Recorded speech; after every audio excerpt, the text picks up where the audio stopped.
Nous rendons grâce encore ce soir, Seigneur, nous te bénissons et nous voulons être vraiment dans la joie. Nous le sommes déjà, Seigneur, et nous croyons, Père, que ce soir encore, tu vas nous faire du bien. Tu as dit qu'au commencement était la parole, et la parole était avec Dieu, et la parole était Dieu. Seigneur, tu as dit que toutes choses ont été faites par la parole. Seigneur, là, dans les maisons, ceux qui se sentent malades,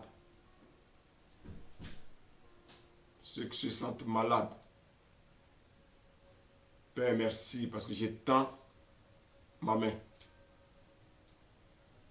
et je prie pour quelqu'un qui est malade. Quelqu'un qui est malade, reçoit la guérison ce soir par la puissance du nom de Jésus. La Bible dit qu'au nom de Jésus, tout genou fléchit. Tout genou fléchit et toute langue confesse que Jésus est Seigneur. Merci Seigneur pour la guérison. Merci pour la guérison. Merci pour la guérison. Au nom de Jésus. Merci Seigneur. Amen. Bien-aimés, nous allons prendre nos Bibles dans le livre de Habakkuk.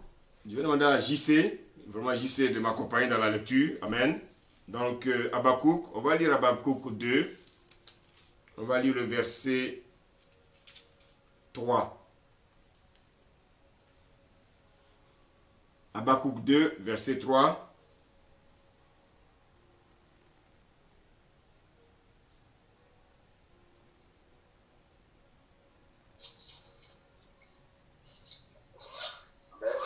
Amen. Reste béni, JC.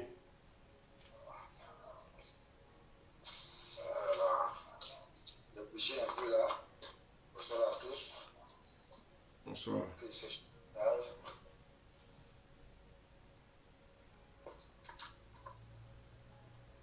Bonsoir à tous. Bonsoir, bonsoir. Reste béni. Habakkuk, c'est ça? Habakkuk, oui, Habakkuk 2. Lis le verset 3 et 4, s'il te plaît. D'accord. Je lis la parole. Attendez, je cherche Habakkuk.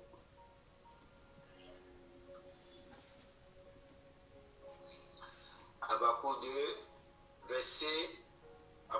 Vous avez verset combien? Le verset 3 et 4. Ok, je lis la parole. Habakkuk 2, verset 3 à 4.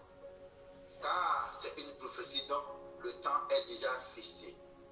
Elle marche vers son thème et elle ne mentira pas. Si elle tape, attends-la, car elle s'accomplira. Elle s'accomplira certainement.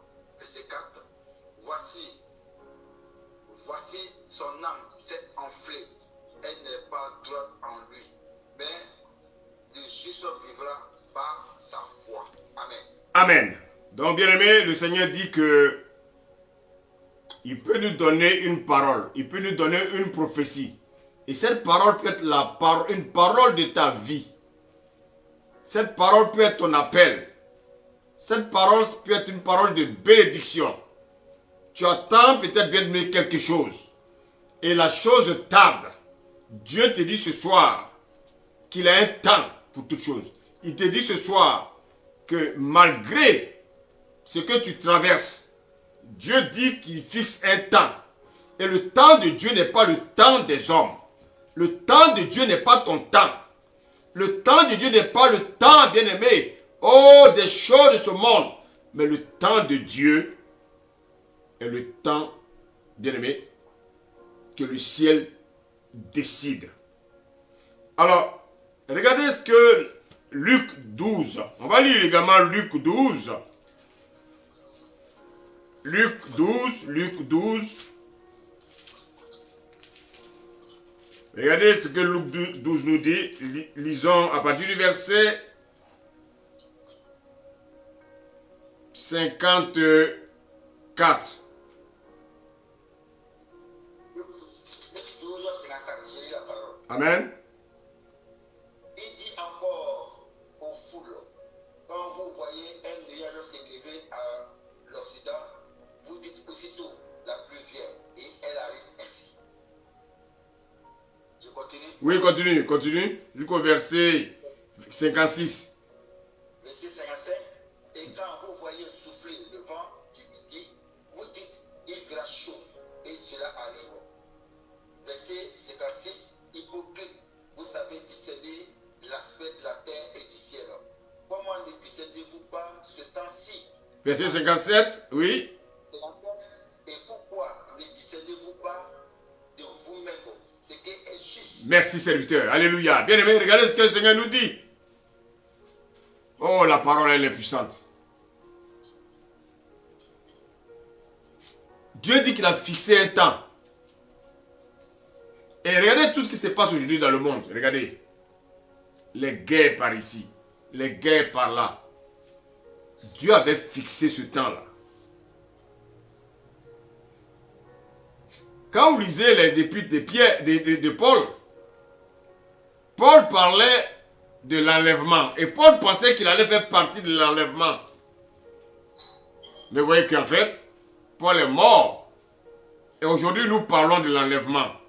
Nous allons peut-être mourir sans peut-être, bien aimé, voir cet enlèvement-là, étant vivant. Dieu dit que c'est lui qui fixe le temps. Mais le problème des hommes, c'est que les hommes ont un problème de discernement. Les hommes ne savent pas discerner le temps.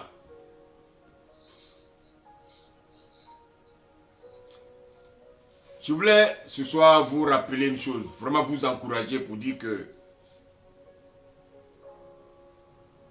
la vie chrétienne n'est pas synonyme des choses rapides. Je vous donne un exemple. Je vais prendre des exemples simples pour que les hommes comprennent. Regardez, prenez l'exemple d'un couple. Prenez l'exemple d'un couple. Il y a un temps avant la rencontre.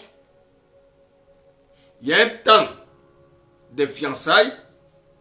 Et puis il y a un temps du mariage. Mais après le temps du mariage, quel est le premier réflexe d'un couple? Le premier réflexe d'un couple, c'est d'avoir des enfants.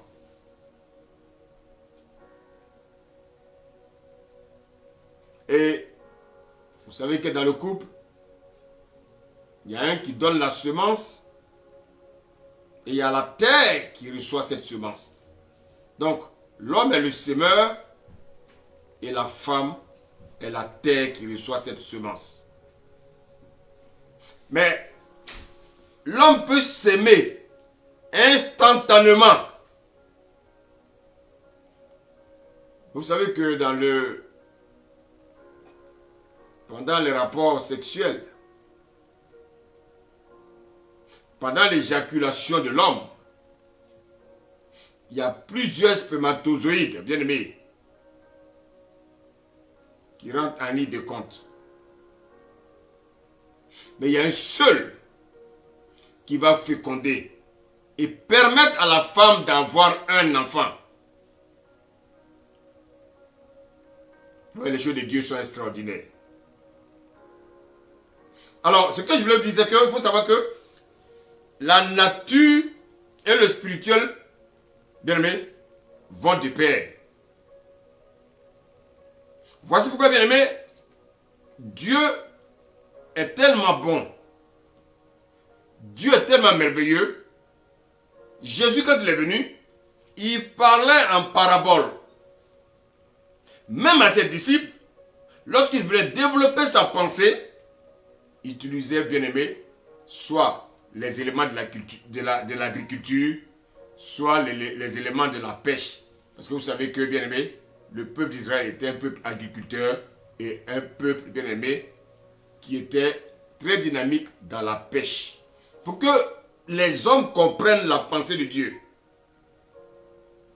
Alors, la semence, elle est instantanée. Jusqu'à ce que vous compreniez qu'un jour, la femme commence à avoir des symptômes pour dire qu'elle est enceinte. Alors,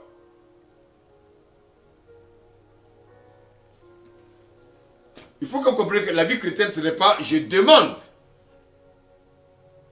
Et instantanément, Dieu me donne. Il faut que nos pensées soient changées. Parce que vous savez, si nos pensées ne sont pas changées, nous allons régner Dieu. Et beaucoup ont régné Dieu. À cause de quoi? À cause, bien aimé, des paroles qu'ils ont certes reçues, mais ces paroles-là ne sont jamais concrétisées. Pourquoi? Parce qu'ils ne savaient pas discerner le temps. Les hommes ne savent pas discerner le temps. Dieu peut nous dire quelque chose aujourd'hui. Mais bien aimé, il faut savoir discerner le temps. Je vous donne l'exemple du prophète Ésaïe. Il a dit au peuple d'Israël, un enfant va naître. Cet enfant-là, il va venir sauver Israël. Mais bien aimé, c'est après 800 ans que sa prophétie s'est accomplie. Est-ce qu'Ésaïe était un menteur? Non. Ésaïe a donné la parole. Mais regardez bien, les scribes et les pharisiens, pendant la venue de Jésus, ils n'ont pas pu discerner le temps. Bien aimé, ce sont des mages, des sorciers qui vont discerner la venue de Jésus. Bien aimé chrétien, écoute, si tu n'as pas le Saint-Esprit, ça veut dire, écoute-moi ce soir, si tu n'as pas le Saint-Esprit, tu n'es pas chrétien.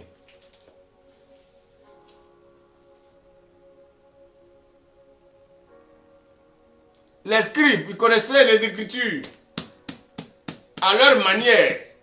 Ils pouvaient même réciter les versets par cœur. Mais ils n'ont pas pu discerner le temps. Alors que, bien aimé, lorsqu'ils lisent, bien aimé, les Écritures, il est écrit dedans que quelqu'un allait venir, un enfant allait naître. Et cet enfant-là, il allait être une bénédiction pour Israël. Mais, bien aimé, quand ils sont venus, ils n'ont pas pu discerner le temps. La lettre tue.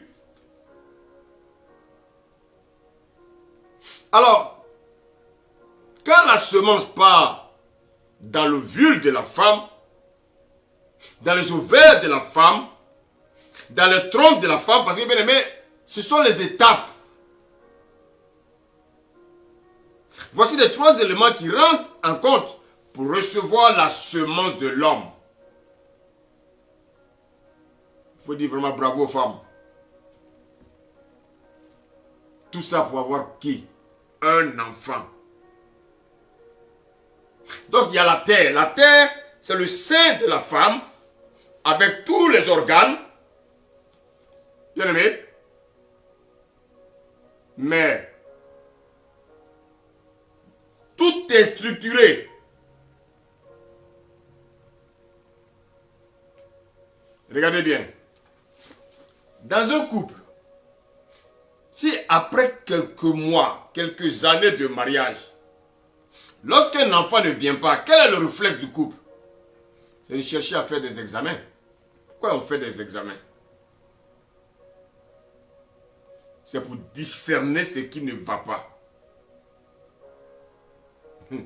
Mais malheureusement, le problème qu'on a souvent avec ce monde, c'est que lorsque dans un couple, on a du mal à faire un enfant, on commence déjà à montrer du doigt, le mauvais doigt qui?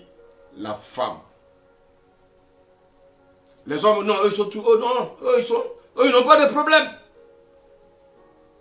Non, le problème peut venir de l'homme, le problème peut venir de la femme. Ça, c'est une parenthèse que je referme rapidement. Donc, bien aimé, la terre de la femme est bonne. Mais au-delà de cela, il y a encore ce qu'on appelle des cycles. Et le temps, ce n'est pas parce que l'homme va aller avec la femme que l'enfant va automatiquement naître. Non, non, non. Non, non, non, non. Dieu ne fonctionne pas comme ça. Il y a aussi un temps de fécondité. Et ce temps de fécondité, bien aimé, Dieu a déjà tout disposé. Maintenant, écoutez-moi bien. Si, pour des choses naturelles, nous savons attendre, parce que bien aimé, même quand la femme est enceinte, dans notre esprit, on sait que la femme doit accoucher, elle doit enfanter 9 mois après.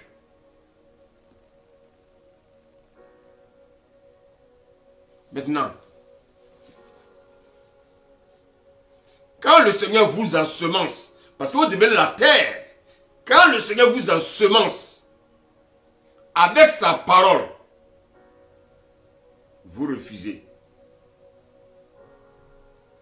Quelle est cette femme qui peut demander au bébé qui est dans le ventre, après 3 mois, de sortir? Mais elle va faire ce qu'on appelle un avortement. Elle va faire ce qu'on appelle un avortement. Et avec le Seigneur, il n'y a pas d'avortement. Bien-aimé, on s'est patient pour les 9 mois. Même quand elle ne va pas bien, il y a des médicaments. Donc, vous voyez, on entretient la vie de cette femme. Il y a des périodes, il y a des entretiens qu'on appelle le prénatal, pré-prénatal. Pourquoi?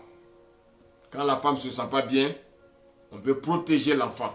Donc la femme fait des consultations prénatales pour que l'enfant, bien-aimé, se porte bien. Alors, vous savez entretenir votre femme qui est enceinte. Mais quand le Seigneur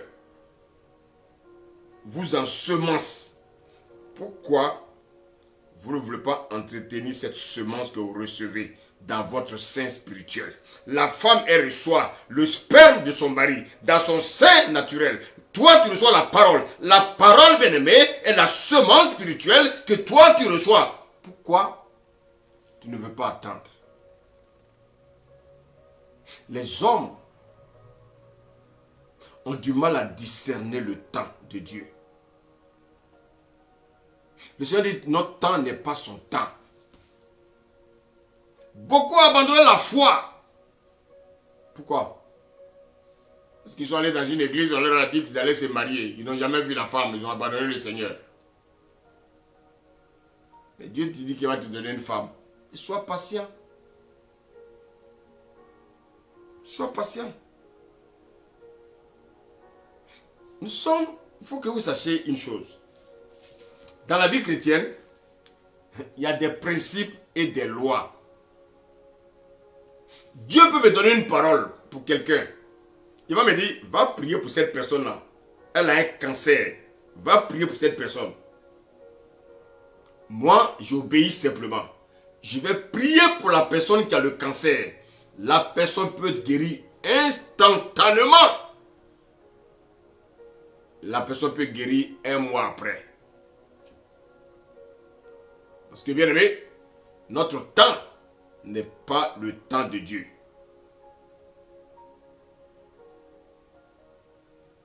Et puis regardez bien, prenez même l'exemple de la femme. On ne peut pas, bien aimé, mettre enceinte une femme qui est dans son cycle menstruel. Bon, il y en a qui disent qu'ils ont déjà vu ça. Mais ça, ce sont des choses qui n'ont rien à voir avec l'ordinaire. Ce sont des choses extraordinaires. Mais normalement, dans le cycle menstruel, c'est même interdit d'aller avec sa femme. Mais il y a beaucoup de vicieux qui vont avec leur femme. Donc, en fait, avec Dieu, il y a des choses qui peuvent être ponctuelles, mais il y a des choses qui peuvent prendre du temps. Il faut savoir discerner le temps de Dieu. Ne soyez pas comme les scribes, les pharisiens, qui lisaient la Bible tous les jours.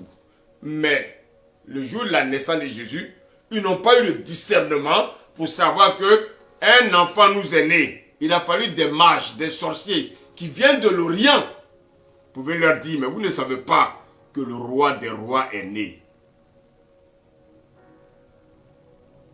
Chrétien,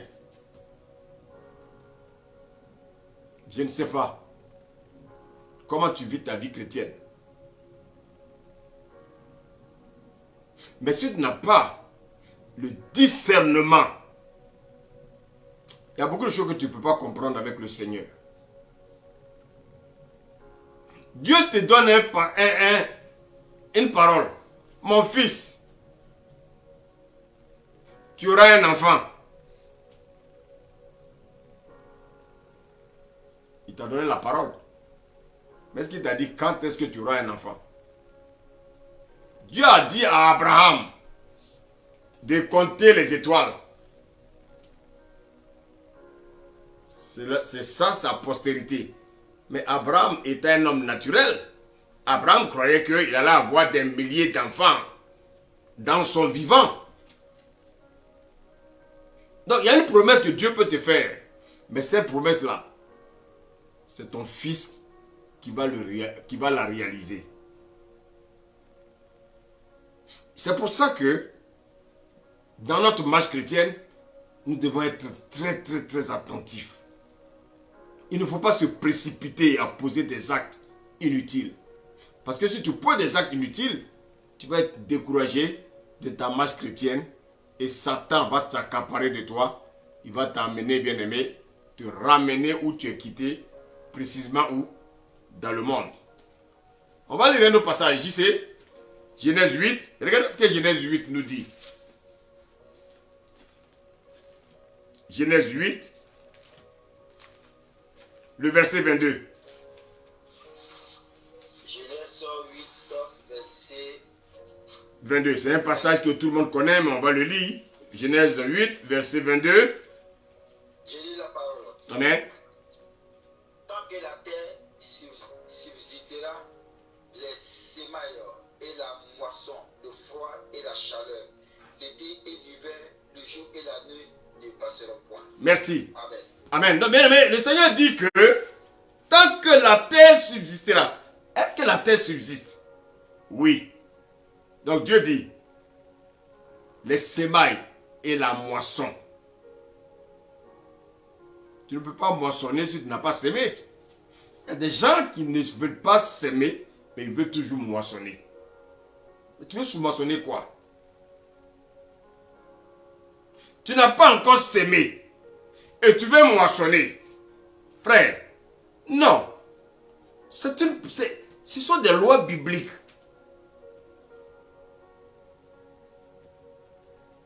Vous savez, souvent, les gens sont surpris de voir les juifs et les musulmans très riches. Mais eux, ils ont compris ce principe. C'est seulement les chrétiens qui sont trop spirituels. Ils sont tellement spirituels que lorsqu'il s'agit des choses matérielles, oh non, ça va descendre du ciel. Non, frère. Il y a des lois spirituelles. Il y a des lois spirituelles. Toi, tu ne sèmes jamais rien et tu veux récolter quoi? Non, frère. Non, Dieu est dans sa parole. Tant que la terre existe, bien aimé, les semailles et la moisson, le froid et la chaleur, l'été et l'hiver. Vous voyez que l'été traîne un peu les pas. Nous étions bien aimés dans des jours très chauds. Des jours très chauds ici en France.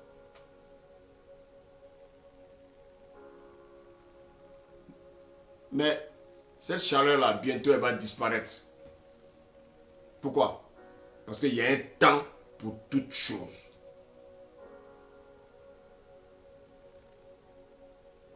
Bien-aimé, la vie chrétienne, on la commence sur la terre. Mais on va faire un séjour où? Dans les cieux. On va faire un séjour dans les cieux. Donc, bien aimé, il y a des principes.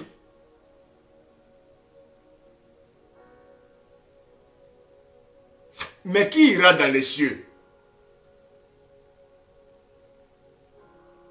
Ceux que Jésus a choisis. Les élus. Qui sont les élus? Ceux qui feront la volonté de Dieu. Je voulais dire aux uns aux autres, il ne faut pas manipuler les gens. Si un chrétien, enfin quelqu'un qui se dit chrétien, je vous pose la question. S'il ne respecte pas les principes bibliques, il va aller où? Oui, c'est vrai, tu fréquentes l'église. Ça, c'est très bien. Mais si tu ne respectes pas les principes bibliques, tu iras où? Tu iras où? Si tu ne respectes pas les principes bibliques, tu iras où?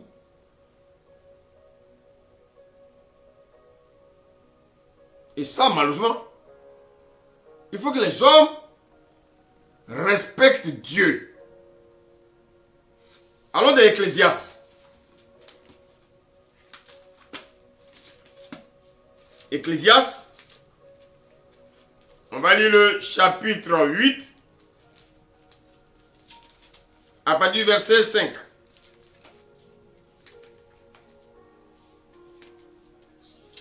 Je lis la parole. Amen. Oui, Ecclésiaste 8, à partir du verset 5. C'est ça. Celui qui observe le commandement ne connaît point les choses mauvaises.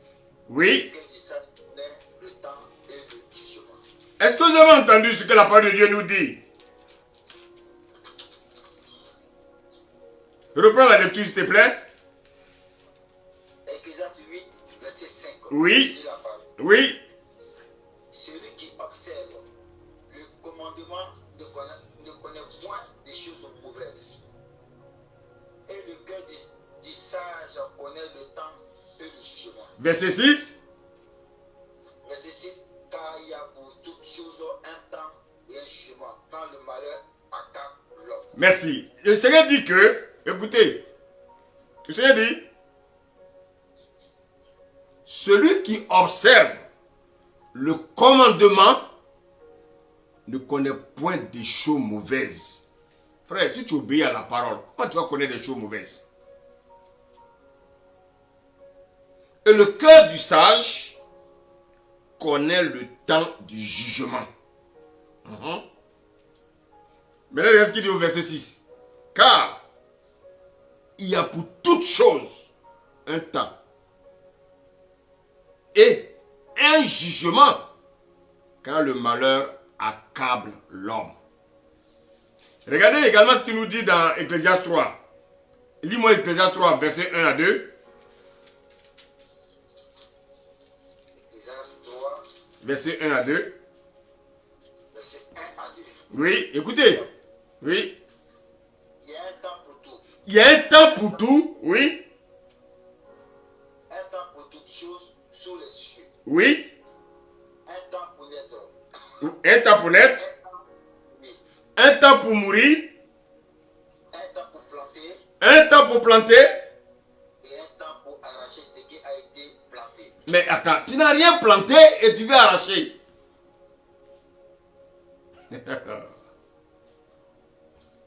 S'il y a la mort, c'est parce qu'il y a la vie.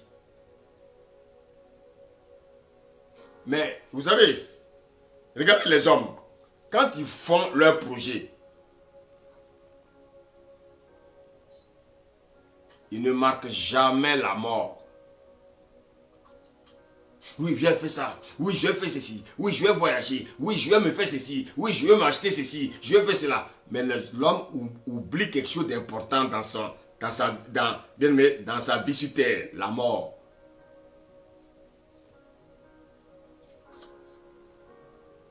Personne ne veut mourir.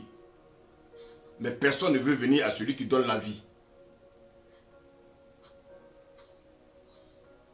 Il y a un seul. Dans son projet, il a mis la mort. C'est Jésus. Il est le seul qui a mis la mort dans son projet. L'homme, quand il fait ses projets, il oublie la mort. Mais frère, est-ce que tu sais quand tu vas mourir? Mais si tu meurs sans Jésus, tu vas aller où? On va prendre ton cercueil pour le mettre dans une église. Mais Jésus n'est pas là-bas. Jésus n'est pas dans les bâtiments, non. Et ça, c'est devenu une mode. Les gens ne veulent pas donner leur vie à Jésus. Et quand il meurt, on prend le cercueil, on le met dans un bâtiment. Et quelqu'un va dire oui, tu vas passer au purgatoire. Frère, le purgatoire n'existe pas. Il a donné un homme de mourir une seule fois et puis après ça vient le jugement. Vous voyez, il y a un temps pour vivre, il y a un temps de jugement.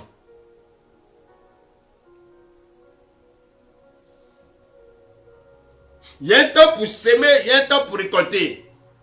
Donc vous savez qu'en fait, Dieu est l'auteur du temps. Le temps ne t'appartient pas. Tu ne sais pas ce qu'il te réserve demain. Voici pourquoi le Seigneur, dans son amour, te dit, mon fils, vis dans la sanctification. Maintenant, regardez bien. Je prends que l'exemple naturel. Toujours entre la femme et le mari. Quand le mari apporte la semence, donc il y a un temps pour apporter la semence. Il y a un temps entre la semence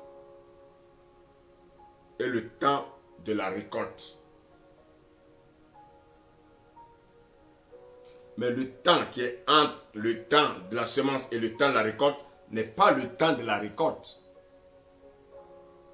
Allez demander à un paysan, quand il plante la graine, s'il veut qu'il déménage dans son champ, le maïs ne va pas pousser le même jour.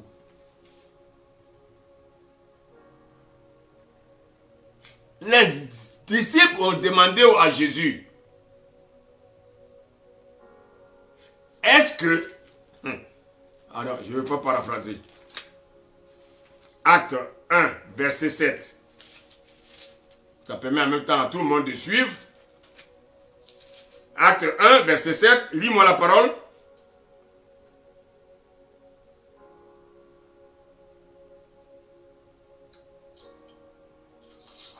Amen. Acte 1, verset 7. Acte 1, verset 7. Ok. Attendez que je sois à la page. Acte 1, verset 7. Amen, oui.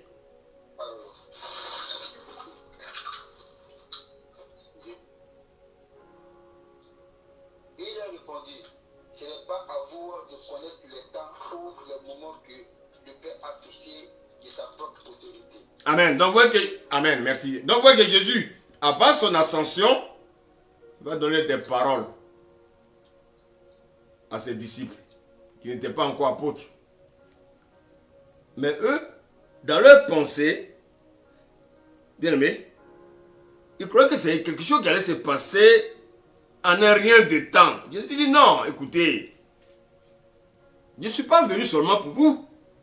Je suis venu vous préparer pour le monde entier. Donc, vous voyez qu'en fait, Dieu est celui qui fixe le temps de manière souveraine. Est-ce que quelqu'un ici peut me dire la date de sa mort? Mais chacun connaît la date, sa date de naissance. Mais est-ce que quelqu'un connaît la date de sa mort? Même quand tu as une maladie chronique et que tu vas à l'hôpital, si le médecin te dit il te reste 1 mois à vivre, frère, écoute-moi, tu peux vivre peut-être 2 semaines et mourir. Tu peux même vivre au-delà des 1 mois. Donc personne ne peut dire je connais la date de ma mort, frère. Dieu est celui qui fixe le temps. Je suis en train de parler du discernement du temps. Donc en fait, Il y a la part de Dieu, puis il y a ta part. Il y a ta part. Quand Israël devait partir parmi bien-aimés, les tribus, il y avait une tribu qui savait discerner le temps. Et cette tribu, c'est la tribu d'Issachar. Donc en fait, le Seigneur avait donné des dons à chaque tribu. Donc aujourd'hui, toi chrétien, toutes les tribus sont en toi. Parce que toutes les tribus avaient des dons. Donc toutes les tribus sont en toi. C'est pour ça que Dieu, par le Saint-Esprit, manifeste les dons au travers de toi. Ah my God, aide-nous Seigneur à comprendre ta parole. Bien-aimé, Seigneur, je ne comprends pas ce qui m'arrive. Seigneur, je ne comprends pas ce qui m'arrive. Mais parce que tu ne discernes pas le temps.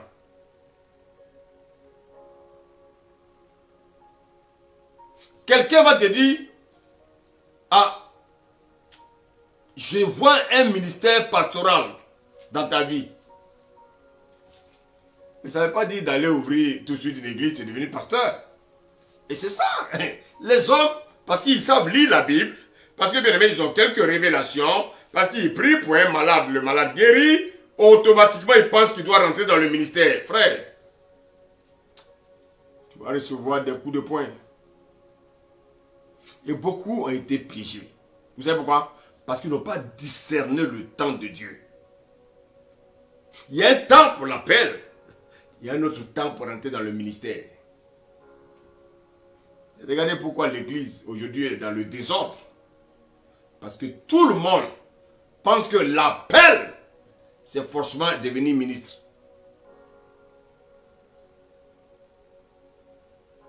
Écoute-moi. Les temps de chacun sont dans les mains de Dieu. Dieu a donné le temps. Mais il a aussi donné ce qu'on appelle le don de discernement. Est-ce que tu sais discerner le temps?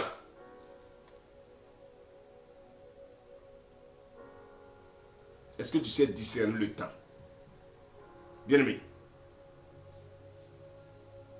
Les gens courent derrière les bénédictions. Bon, c'est pas mauvais.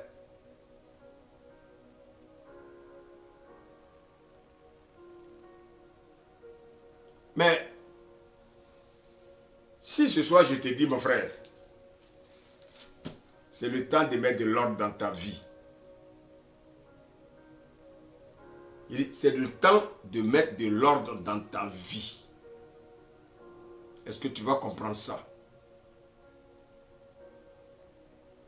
Si je te dis que c'est le temps de mettre de l'ordre dans ta vie, est-ce que tu vas comprendre le message? Effectivement, c'est le temps de mettre de l'ordre dans nos vies. La moisson est prête. Il faut moissonner. Faites entrer la moisson, bien-aimé, dans le grenier. Sinon, qu'est-ce qui va se passer? Sinon, on va perdre la moisson. Quand il y aura les intempéries, on va perdre la moisson. Donc, il y a un temps pour la moisson. Il y a un temps pour s'aimer et il y a un temps pour la moisson. Donc, regardez le paysan. Ils n'ont pas fait des études, surtout en Afrique. Mais il reconnaît le temps de la moisson. Il n'a pas besoin d'aller faire des études d'ingénieur agricole, non. Mais il sait à quel moment il doit rentrer la moisson. Pourquoi? Parce qu'il sait que les oiseaux vont dévorer s'il ne fait pas rentrer la moisson. Donc le chrétien doit discerner le temps de Dieu. Mais il y a aussi une autre chose. Il doit aussi discerner le bon sol pour s'aimer. Ce n'est pas surtout le sol qu'il faut s'aimer. Il y a un temps pour s'aimer.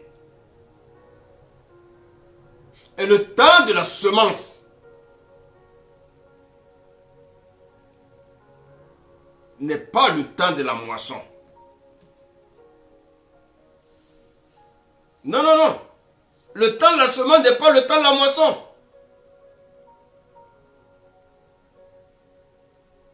Tu as reçu une parole. Ça, c'est la semence que tu as reçue. Parce que toi, tu es la terre. Tu es la femme qui reçoit la semence de l'homme. Tu es maintenant la femme, spirituellement, qui reçoit la parole de Dieu. Dieu étant ton mari. Il te donne sa semence. Tu reçois cette semence. Mais ça ne veut pas dire, bien-aimé, que cette semence va féconder le même jour. Quelle est la parole que Dieu t'a donnée? Donc, non seulement tu dois discerner le temps de Dieu, mais il faudrait que le sol qui reçoit cette semence soit bon. Regarde un peu, est-ce que ton cœur est bon pour recevoir la parole?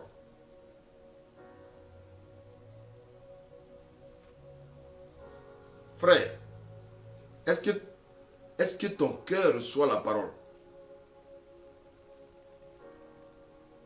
Quand la parole vient, est-ce que ton cœur reçoit la parole comme il le faut?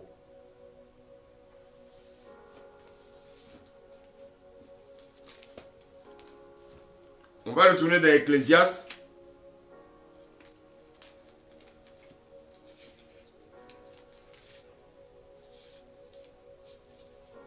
Ecclésiaste 11, verset 5.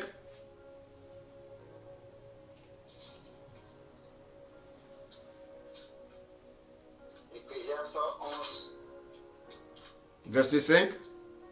verset 7. Je lis la parole. Comme tu le sais, pardon, Ecclésiaste 11, verset 7, je lis la parole. Comme tu ne sais pas quel est le chemin du vent, ni comment se forment les eaux dans le ventre de la femme enceinte, tu ne connais pas non plus l'œuvre de Dieu qui fait tout. Amen. Amen. Donc, bien aimé, comme tu ne sais pas quel est le chemin du vent, ni comment se forment les eaux dans le ventre de la femme enceinte, tu ne connais pas non plus l'œuvre de Dieu qui fait tout. Vous savez, Dieu nous a donné le Saint-Esprit pour discerner le temps. Dieu nous a donné le Saint-Esprit pour discerner le temps. Dieu peut nous mettre à l'épreuve, mais l'épreuve là ne sera pas au-dessus de nos forces. Mais Dieu te dit, il y a un temps pour toutes choses. La situation que tu traverses, c'est un temps précis. Mais il y a un autre temps qui dit que tu vas recevoir ta guérison. Il y a un autre temps qui te dit que tu vas rentrer dans la promesse de Dieu. Mais le Seigneur dit, attends là. Attends cette promesse. Pourquoi? Parce qu'il y a un temps qui est fixé. Alors, vous savez, il y a une chose qui trompe les gens. Il y a un temps qu'on appelle le temps convenable de l'homme. L'homme peut avoir un temps convenable. Dieu aussi a son temps convenable. Il y a un temps pour s'aimer. Il y a un temps pour se marier. Il y a un temps pour investir. Il y a un temps pour voyager. Ça, c'est le langage de l'homme. Mais Dieu, il nous donne de discerner le temps. Pourquoi? Parce que Dieu connaît le début, Dieu connaît la fin.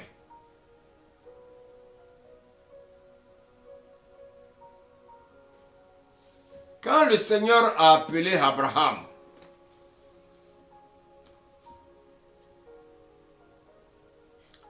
Dieu va lui dire de quitter son pays, sa patrie et la maison de son père. Ça, c'était à un temps précis. Dieu a dit à Abraham, il a fait des promesses à Abraham. Donc, vous voyez qu'en fait, il y a un temps où Dieu a dit à Abraham de quitter. Il y a un temps où Dieu a fait des promesses à Abraham.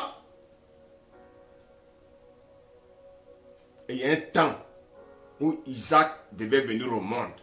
Il y a un temps où Abraham allait conquérir Canaan.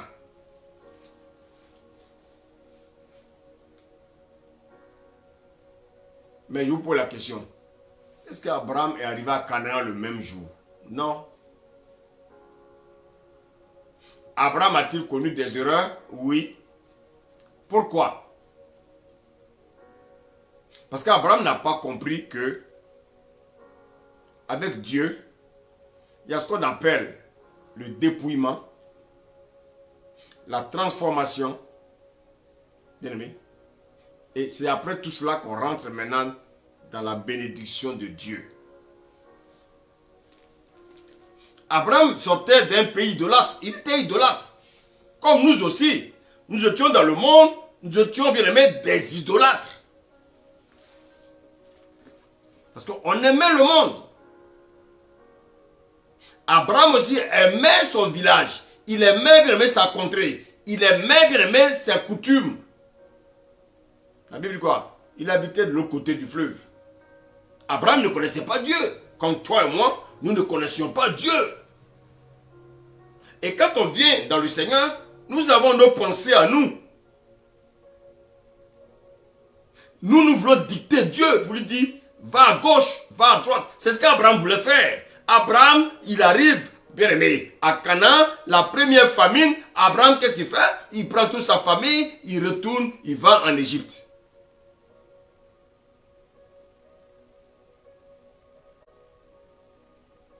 Qu'est-ce que cela veut dire? Même dans la promesse de Dieu, tu peux traverser des moments difficiles. Oh, écoute-moi. Toi qui m'écoutes, écoute. C'est pas parce que Dieu t'a donné une parole que, bien aimé, tu vas rentrer dans cette parole. Non, Dieu ne fonctionne pas comme ça. Si Dieu t'a donné une parole, commence à pleurer. Dieu t'a dit que tu vas être pasteur, mais commence à pleurer.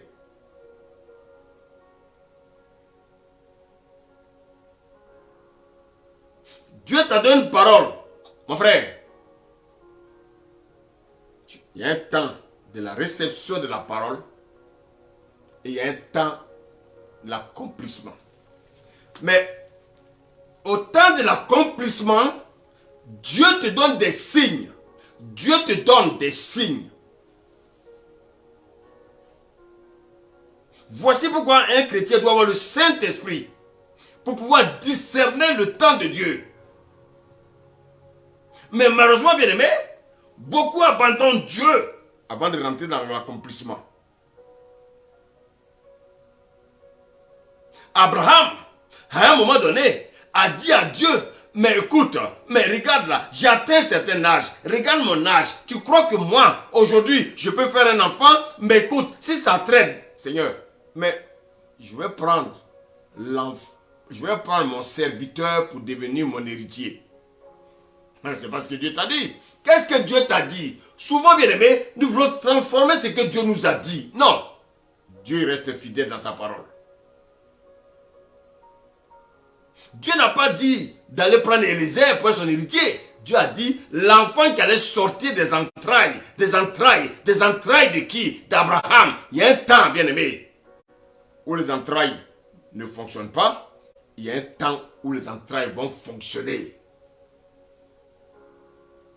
Il y a un temps de stérilité pour Sarai, mais il y a un temps de fécondité pour Sarah. Bien aimé, pour que Sarai soit féconde, il a fallu que Sarai devienne Sarah. Pour que Abraham soit fécond, il a fallu que, bien aimé, écoute-moi bien, il va falloir que Abraham devienne Abraham. Dieu t'a donné une parole, mais avant que la parole s'accomplisse, il faut que, bien aimé, tu deviennes un chrétien.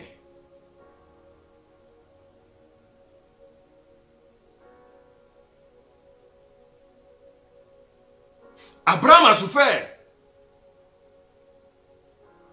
Abraham a connu, bien aimé, les étapes avec Dieu. Dieu a fait marcher Abraham. Dieu a conduit Abraham à le chercher. Mais vous savez, le problème c'est que nous ne voulons pas chercher Dieu du tout notre cœur. Nous aimons la facilité. Nous voulons les choses faciles avec Dieu. Non, Dieu ne donne pas les choses facilement. Dieu donne les choses au bon moment. Si Dieu te le donne avant le temps, bien aimé, si tu le donnes avant le temps, tu vas te créer toi-même des problèmes.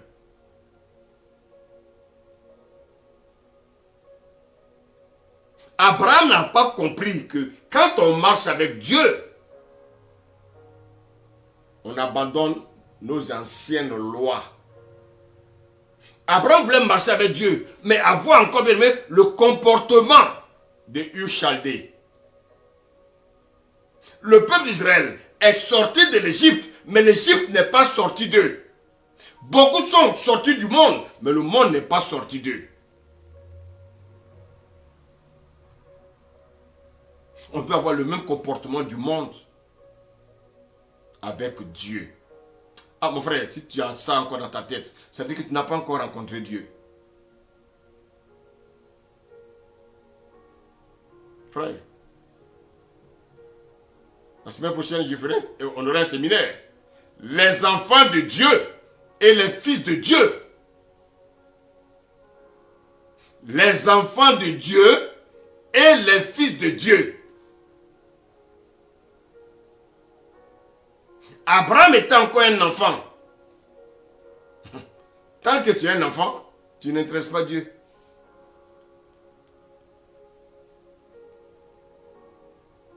Étant enfant, Abraham, il va aller en Égypte, mais en revenant de l'Égypte, il va revenir avec dans ses bagages un autre paquet meurtrier qu'on appelle Agar. Beaucoup ont des Agar dans leur maison. Beaucoup ont des Ismaël dans leur maison. Pourquoi? Parce qu'ils ne veulent pas attendre le temps de Dieu. Abraham était pressé. Il ne voulait pas attendre le temps de Dieu. Il a eu Ismaël. Il y a une parole qui a été donnée. Mais est-ce qu'Abraham a attendu le temps de l'accomplissement de cette parole? Il y a un temps. Pourquoi? Abraham n'avait pas le discernement du temps. Chrétiens, voici ce qui fatigue les chrétiens. C'est le manque de discernement du temps.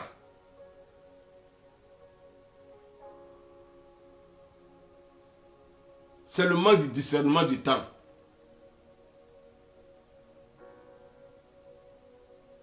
Les légumes, tout ce qu'on a là, tout ce qu'on a comme fruits, bien, mais est-ce qu'on les sème dans la même période? Non, chaque fruit a une période précise. Tant que la terre subsiste, Dieu fonctionne, bien aimé, avec le temps. Dieu a donné une parole à Isaïe, mais l'accomplissement de la parole s'est fait dans un temps précis. Et beaucoup en Israël n'ont pas discerné le temps de Jésus. Le Seigneur également nous dit qu'il y aura l'enlèvement de l'Église. Mais est-ce que toi, chrétien, est-ce que tu discernes le temps de l'enlèvement?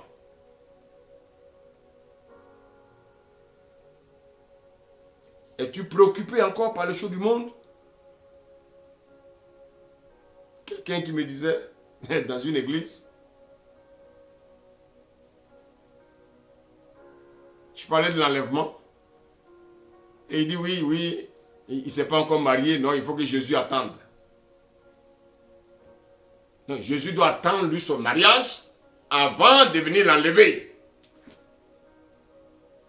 Oui, il y a beaucoup d'insensés. Hein? Nous, on est pressés que Jésus vienne. Mais il y en a qui ne sont pas pressés à cause de les choses de la terre. Mais frère, ce n'est pas compliqué, tu peux rester. Le temps de Dieu n'est pas notre temps. C'est pour ça qu'il faut avoir le discernement.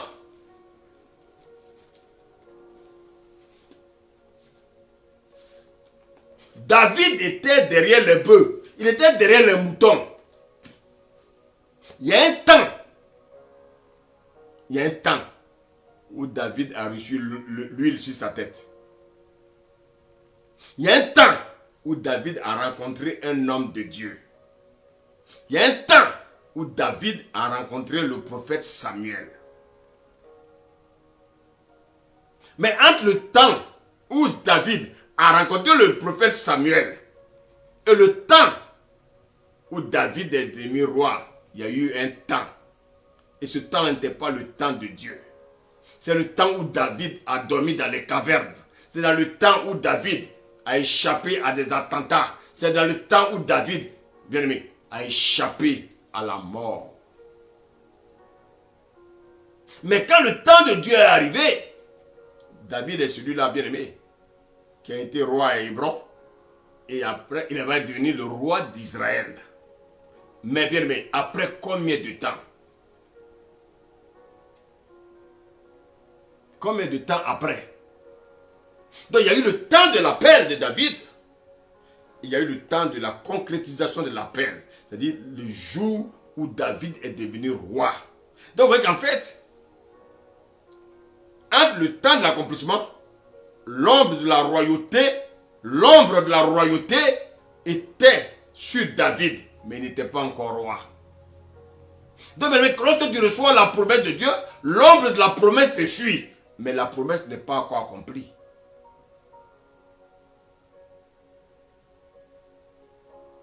Bien-aimé. Bien-aimé. Je ne vais pas prendre trop de temps ce soir. Je voulais vraiment vous faire comprendre que les temps dans lesquels nous sommes là,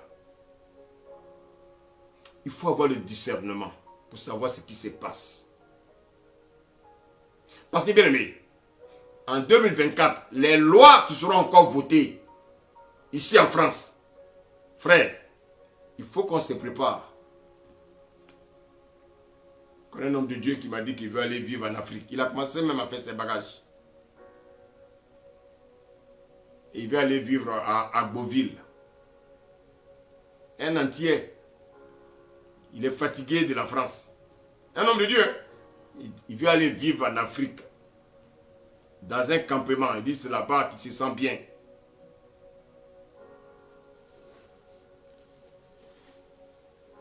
Frère.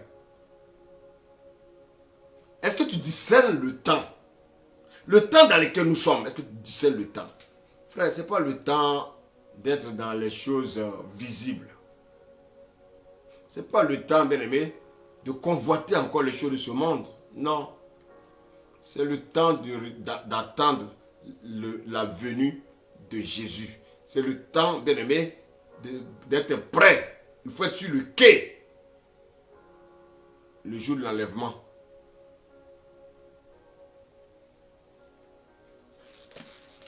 Quand on prend Genèse 18,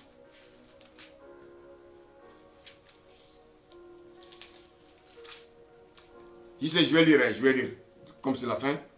Regardez la Bible, regardez ce que la Bible nous dit dans Genèse 18. La Bible dit que l'Éternel lui apparut parmi les chênes de Mamré, comme il était assis à l'entrée de sa tente, pendant la chaleur du jour. Il leva les yeux et regarda. Voici 3 hommes étaient debout près de lui. Quand il les vit, il courut au-devant d'eux, depuis sa tente, et se prosterna en terre. Mais écoute, je vous pose la question. Comment Abraham a su que cette rencontre était une rencontre divine?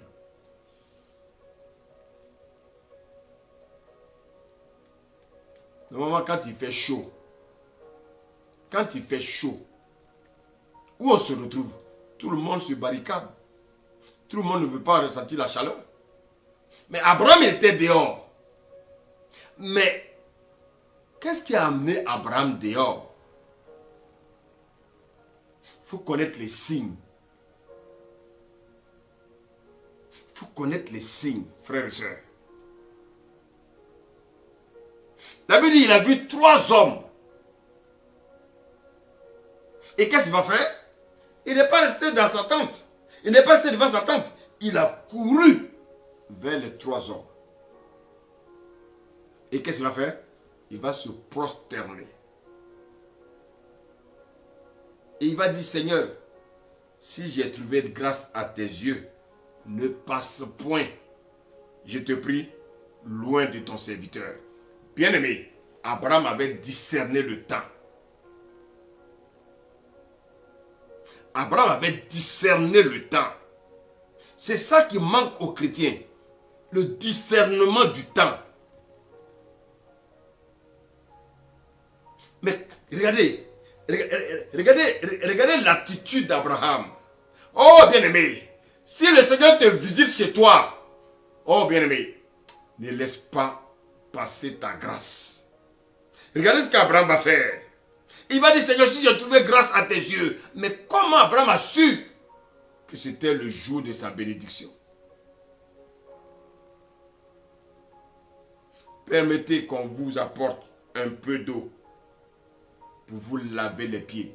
Oh bien-aimé, est-ce que toi, tu sais ce qu'on appelle l'hospitalité? Est-ce que tu sais ce qu'on appelle l'hospitalité? Il dit, reposez-vous sur cet arbre. Oh, mais cet arbre-là, c'était qui? Sur quoi tu te reposes, toi? J'irai prendre un morceau de pain pour fortifier votre cœur. Bien, nos cœurs ont besoin d'être fortifiés. Est-ce que ton cœur est fortifié? Oh, bien-aimé. Voici pourquoi dans la famille chrétienne, il faut se fortifier les uns les autres. Bien-aimé, les temps dans lesquels nous sommes, nous avons besoin de nous fortifier les uns les autres. Ne prie pas seulement pour toi. Depuis longtemps, tu pries pour toi. Rien n'avance. Commence à prier pour les autres. Commence à prier pour un frère. Commence à prier pour une soeur. Et la Bible nous dit, après quoi, vous continuerez votre route. Car c'est pour cela que vous passez près de votre serviteur. Il répondit, fais comme tu l'as dit. Abraham alla dans sa tente vers Sarah et il dit, vite, 3 mesures de fleurs de farine pétrie et fais des gâteaux. Bien-aimé, l'hospitalité. Alors il lui dit, où est Sarah, ta femme? Il répondit, elle est là, dans la tente. Vous voyez que Sarah était où? Sarah était dans la tente. Mais qu'est-ce qu'elle faisait dans la tente? Oh bien-aimé, qu'est-ce qu'on fait dans la tente d'assignation? Sarah était en méditation. Elle était en train de méditer la parole. Oh, Sarah était dans une méditation.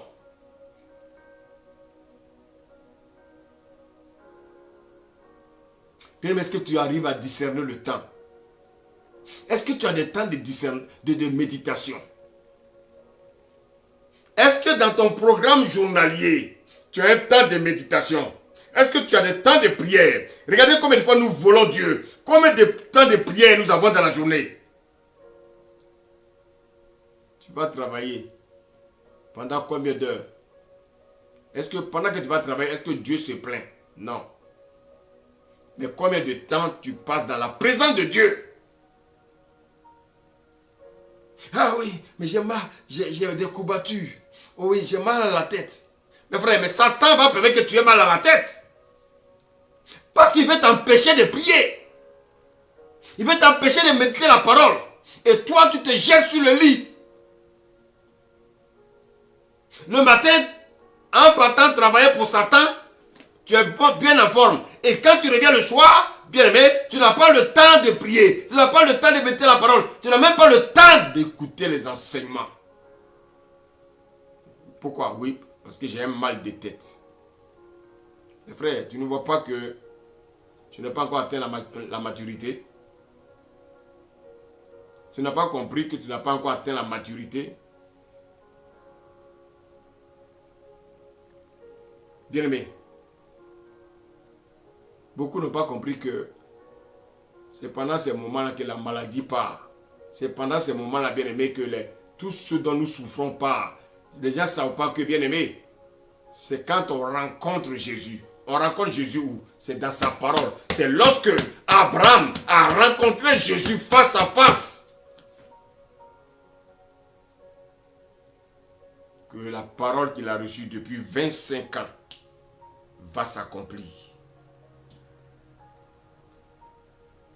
Mon frère, je ne sais pas quelle est la parole que tu as reçue. Ce soir, je voulais te dire que la patience fait partie du fruit de l'esprit.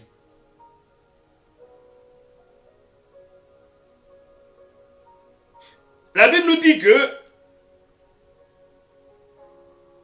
l'un d'entre eux dit, je reviendrai vers toi à cette même époque. Ah. Et voici, Sarah, ta femme, aura un fils. Sarah écoutait à l'entrée de la tente qui était derrière lui. Et la Bible va nous préciser, Abraham et Sarah étaient vieux. Frère, quelle est ta situation? Marthe et Marie vont dire, ils sentent déjà. Mais c'est quand ça sent mauvais là, quand ils sentent déjà, c'est là que Jésus apparaît. Jésus n'apparaît pas quand ça va. Jésus apparaît quand ça sent mauvais. Quand tu es dans la mort, quand tu es pourri, c'est là que Jésus vient pour te ressusciter. Abraham et Sarah étaient vieux. Sarah avait des seins. Les seins de Sarah étaient morts. Abraham avait les entrailles, bien aimé, qui étaient totalement haut de gamme. Il y a un qui avait l'andropause, il y a l'autre qui avait la ménopause. Mais Dieu ne regarde pas à ton état. Dieu regarde à sa parole pour l'accomplir. La parole, attends-la. Cette prophétie-là, attends-la. Elle s'accomplira certainement. Abraham a attendu, malgré ses erreurs, mais Abraham a patienté. Il était régulièrement dans la tente avec Sarah. Combien de temps tu passes dans la présence de Dieu? Combien de temps tu passes dans la présence de Dieu? Oui, Dieu va faire. Oui, Dieu va faire. Ça, c'est ce qui sort dans la bouche des chrétiens. Mais ne passe pas le temps avec Dieu. Et l'Éternel dit à Abraham, pourquoi donc Sarah a ri en disant, est-ce que vraiment j'aurai un enfant, moi qui suis vieille? Vous savez, à un moment donné, Dieu n'écoute même pas nos hérésies. Parce que si Dieu veut écouter le tas de notre cœur, on n'aura jamais rien de Dieu. Parce que, bien aimé, les gens ont du mal à manifester ce qu'on appelle la foi. Les chrétiens sont toujours dans les doutes. Ils sont dans les doutes. Ils sont dans les doutes. Frère, vous savez, il y a une chose que Dieu n'aime pas, c'est l'incrédulité. Sarah était incrédule. Si Dieu voulait s'appuyer sur l'incrédulité de Sarah, mais Dieu est tellement amour, il regarde, il dit l'homme est difficile de me comprendre. L'homme ne peut pas comprendre Dieu. Et Sarah qui m'a dit, est-ce vraiment j'aurai un enfant, moi qui suis vieille? Mais Dieu t'a pas demandé si tu es vieille. Dieu dit que tu auras un enfant. Oh my God. Dieu dit ta situation, il s'en occupe. Ah mais j'ai vu les médecins. Oh bien, mais écoute-moi bien. La femme qui perdait le sang, elle a vu des médecins pendant 25 ans. Elle a dépensé tout ton argent. Zéro. La Bible dit, elle a entendu parler de Jésus. Toi, tu entends parler de Jésus tous les jours. Mais est-ce que tu crois? Bien aimé, Au verset 16, la Bible dit, ces hommes se levèrent pour partir et ils regardèrent du côté de Sodome. Abraham alla avec eux pour les accompagner. Oh bien-aimé, ne laisse jamais Dieu partir sans te bénir. Ne laisse jamais Dieu partir. Oh bien-aimé, écoute-moi, ne laisse jamais Dieu partir. Quand tu sens la présence de Dieu dans ta maison, ouvre la bouche et parle en langue. Ouvre la bouche et prie en langue. Bien-aimé, ne laisse pas cette atmosphère, bien-aimé, cette atmosphère dégager de ta maison. Ne laisse pas Satan venir t'embêter à regarder la télé toute la journée. Ne laisse pas Satan t'embêter à être dans le jeu. Mais bien-aimé, à un moment donné, dispose-toi parce que Dieu veut te parler. Vous voyez, Abraham, il va discerner le temps. Et regardez ce que la Bible nous dit. Au verset 14, excusez-moi, j'ai sauté. La Bible dit, il y a-t-il rien qui soit étonnant de la part de l'Éternel? Mais souvent, nous voulons limiter Dieu. Chrétien, il ne faut pas limiter Dieu. Sarah avec quel âge? Il ne faut pas limiter Dieu. Dieu est là, bien-aimé, pour nous bénir. Il est là pour nous faire du bien. Mais bien-aimé, il te fera passer par où il veut te faire passer. Mais nous, on ne veut pas passer par le chemin de Dieu. On veut prendre Dieu pour le faire passer sur notre chemin. Or, en général, nos chemins sont rocailleux. Nos chemins sont remplis de péchés. Dieu dit donc, suis-moi sur mon chemin. La Bible nous dit au verset 18, au verset 14, au temps fixé, il y a un temps, oh my God, il y a un temps pour recevoir la parole. Il y a un temps, bien aimé, de l'accomplissement de la parole. Maintenant, toi, tu dois savoir discerner ce temps.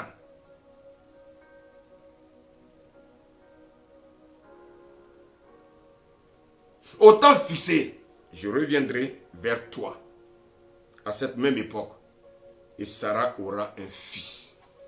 Frères et sœurs, je ne sais pas ce que vous attendez. Qu'est-ce que tu attends du Seigneur? C'est vrai, tu pries, tu pries, tu pries. Qu'est-ce que tu attends du Seigneur? Ce soir, je voulais te dire que tes prières ne sont pas vaines. Je voulais te dire que ton temps de méditation n'est pas vain. Il y a un temps où le Seigneur va, bien-aimé, accomplir sa parole dans ta vie. Mais, il faut savoir discerner le temps. Il faut savoir discerner le temps. Regarde le temps dans lequel nous vivons. Avec ce monde bipolaire, multipolaire, de quel côté es-tu? De quel côté es-tu? De plus en plus où les fausses églises se créent. J'ai été surpris, bien aimé, hier, quand j'ai appris qu'il y avait une église qu'on appelait l'église Martin Luther King. Une église bien aimée des homosexuels. Une église bien aimée où tous les dépravés vont. Voici un signe qui nous montre que le roi des rois n'est pas loin. Bien-aimé, il faut discerner le temps. Ce n'est plus le temps de l'amusement, c'est le temps de la consécration. C'est le temps de la consécration. Que le Seigneur ce soir nous garde et que sa parole nous donne de le méditer, de le chercher encore davantage en esprit et en vérité. Seigneur, merci pour ta parole. Père, je prie pour tes enfants. Père, tu as dit que tu as donné un temps à chacun. Tu as donné une prophétie. Tu as donné une parole. Oh Seigneur, cette parole n'est pas encore concrétisée dans la vie de tes enfants. Seigneur, ma prière ce soir, c'est que tu leur donnes la patience, qu'ils aient la patience Et surtout, Seigneur, permets-leur d'avoir l'esprit de discernement. Afin de discerner le temps. Donne-leur l'esprit d'Issachar. Afin qu'ils puissent discerner le temps. Seigneur, lorsque nous regardons aujourd'hui le monde, nous sommes dans des temps difficiles. Nous sommes dans des temps mauvais. Ô Père, donne-nous de nous concentrer sur toi. Donne-nous de nous concentrer, ô Seigneur, sur ta parole. Donne-nous de nous concentrer dans une vie de sanctification. Ô Père, je te remercie ce soir. Guéris tes enfants qui sont malades. Ouvre les portes fermées à tes enfants. Père, si c'est vraiment le temps, agis. Père, après la prière de Daniel, tu l'avais exaucé, Seigneur. Quand il avait commencé, il a ouvert la bouche pour prier. Mais la Bible nous dit, Seigneur, oh Père, la bénédiction a été bloquée au 2e ciel. Oh Seigneur, c'est toi qui décantes nos situations. Là où il y a des blocages, Seigneur, je prie que tu décantes la situation dans la vie de tes enfants. Que ton règne vienne et que ta volonté soit faite. Au nom de Jésus. Amen.